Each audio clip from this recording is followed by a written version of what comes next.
लोग कहते हैं फॉरेक्स मार्केट 24 आवर ओपन रहता है, लेकिन इसका ये मतलब नहीं है कि आप 24 आवर ट्रेड करो।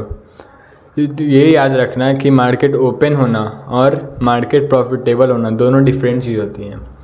अगर आपको फॉरेक्स में प्रॉफिट बनाना है जब भी आप ट्रेड करो, तो आपको ऐसे टाइम पे ट्रेड करना होगा जहाँ ज़्यादा वॉल्यूम हो, ज़्यादा वॉलीटिलिटी हो मार्केट में। तो फॉरेक्स मार्केट को, जो कि वीक में 5 दिन ओपन रहता है और 24 आवर ओपन रहता है, इसको 4 बड़े बड़े सेशंस में डिवाइड किया जाता है। और ये जो 4 बड़े सेशंस कौन कौन से होते हैं, तो उसमें से सबसे पहले होता है सिडनी सेशन, जो कि 2 बजे रात से सुबह के 11 बजे तक चलता है। इस टाइम पे आप ट्रेड कर सकते हो सिडनी सेशन को। उसके बाद आता है टोक्यो सेशन, जो कि चलता है सुबह के 3:30 बजे से लेकर दोपहर के 1:30 बजे तक।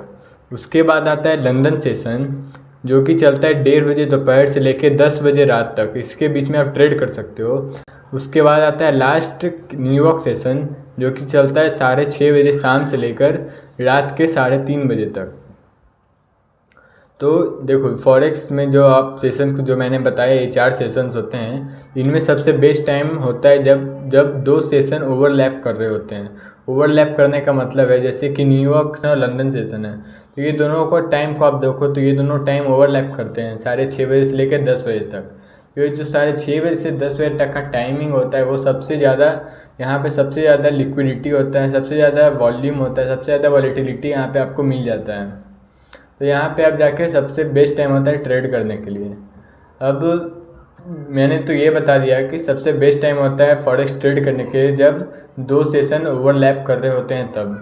तो अब मैं बताता हूँ आपको कि आपके लिए आपका कौन सा बेस्ट सेशन है ट्रेड करने के लिए। तो अगर आप स्टूडेंट हो तो मैं तो आपको सजेस्ट करूँगा कि आप न्यूयॉर्क और लंदन वाला ही ट्रेड करो, क्योंकि स्टूडेंट मेनली टाइम उनका सुबह से लेकर शाम तक ही बिजी होता है। शाम में वो लोग घर पे ही होते हैं, तो 6:30 से 10 बजे तक अगर आपके पास टाइम है तो आप ये ट्रेड कर सकते हो। या फिर आपके पास ये भी टाइम नहीं है तो आप क्या कर सकते हो, टोक्यो या लंदन सेशन को आप ट्रेड कर सकते हो। इन दोनों का ओवर टाइम लैप को आप ट्रेड कर सकते हो।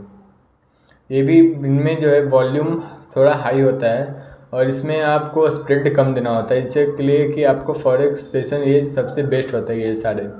तो ओवरलैप वाले को आपको ट्रेड करना होता है। उसके बाद बात करते हैं कि आपको कौन कौन सा ट्रेड नहीं करना है। तो आपको सिडनी सेशन को ट्रेड नहीं करना है, क्योंकि वो चलता है रात को, और रात को सारे लोग, मेनली लोग तो सो ही रहते हैं, तो इसलिए वहाँ पे वॉल्यूम कम होता है और मूवमेंट बहुत कम आता है, जिसके कारण कि आपको वहाँ पे लॉस होने का चांस होता है। उसके बाद बात करते हैं कि आपको और कौन सा ट्रेड नहीं करना है। तो आपको क्या करना है कि आपको जो न्यूयॉर्क सेशन है और जो सिडनी सेशन का जो ओवरलैपिंग टाइम है उसमें आपको ट्रेड नहीं करना है। जहाँ पर जो कि न्यूयॉर्क सेशन जब क्लोज होता है और सिडनी सेशन जब चालू होता है तब आपको ट्रेड नहीं करना है, क्योंकि ये सारे जो बेस्ट टाइम नहीं होते हैं ट्रेड करने के लिए। ये सारे जो हैं बस ऐसे ही टाइम है, यहाँ पे मार्केट ज़्यादा मूवमेंट कुछ करता नहीं है। तो मैंने आपको बता दिया कि बेस्ट टाइम है फॉरेक्स ट्रेड करने के लिए 6:30 बजे से 10 बजे तक। ये सारे लोग यहाँ पे आप ट्रेड कर सकते हो। और आपको तब भी टाइम नहीं मिलता है तो आप न्यूयॉर्क सेशन, लंदन सेशन और टोक्यो सेशन को ओवरलैप टाइम को ट्रेड कर सकते हो, जो कि होता है 2:30 बजे से लेकर 3:30 बजे के बीच में, या 1:30 बजे से लेकर 3:30 बजे के बीच में आप ट्रेड करो। आपको बहुत वहाँ पे वॉल्यूम मिलता है, आपको स्प्रेड कम देना पड़ता है। तो अगर आपको ये वीडियो वैल्यूएबल लगा हो तो उसको लाइक करो, सब्सक्राइब कर दो, और आप कमेंट में ये बताओ मुझे कि आपके लिए आपका बेस्ट टाइम कौन सा है ट्रेड करने के लिए। अब ये बात याद रखना कि आप कितने भी अच्छा एनालिसिस कर लेते हो चार्ट को, लेकिन अगर आप सही टाइम पे ट्रेड प्लेस नहीं करते हो तो उसका कोई फ़ायदा नहीं है, क्योंकि अगर आपने सही टाइम पे प्लेस ही नहीं किया तो आपका एनालिसिस का क्या ही फ़ायदा होगा। तो याद रखना कि यहाँ पे जो प्रोफेशनल ट्रेडर होते हैं वो एनालिसिस के साथ साथ टाइमिंग पे भी ध्यान देते हैं। अगर आपको और डिटेल वीडियो चाहिए फॉरेक्स सेशंस पे तो आप मुझे कमेंट में बताइए। मिलते हैं आपको नेक्स्ट वीडियो में, जहाँ मैं आपको और चीज़ें बताऊंगा फॉरेक्स ट्रेडिंग के बारे में। और मैं भी अभी बस 17 साल का हूँ और सीख रहा हूँ फॉरेक्स ट्रेडिंग। और अगर आप भी मेरी तरफ बिगिनर हो फॉरेक्स ट्रेडिंग में तो मुझे सपोर्ट करो। थैंक्स गाइस, मिलते हैं आपको नेक्स्ट वीडियो में।